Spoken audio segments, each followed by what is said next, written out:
पति की वफादारी। रात हो गई, मैं भी अपनी पत्नी के साथ सो रहा था। पत्नी भी बेचारी थकी हारी दिन भर का काम करके मेरे बगल में बेफिक्र होके सो रही थी। तभी मेरे फ़ोन की घंटी बजी। मैंने फ़ोन उठाया। उसमें बड़े ही प्यारे अंदाज में कहा, राहुल।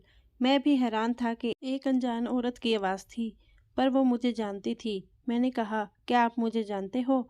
उसने कहा, हाँ, मैं कविता हूँ। तभी मैं समझ गया कि ये वही कॉलेज की मेरी दोस्त थी जो मुझे बेहद प्यार करती थी।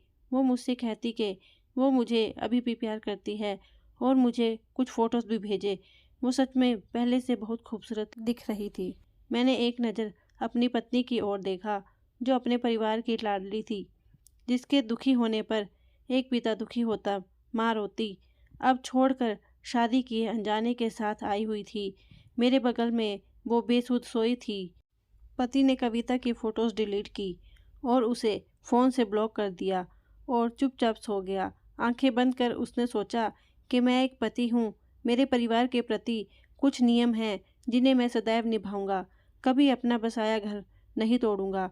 उसने एक पति का फ़र्ज निभाया, अपनी पत्नी को सभी सुख देने और विश्वास बनाए रखने के वचन को पूरा किया जो उसने 7 फेरों के वक्त लिए थे।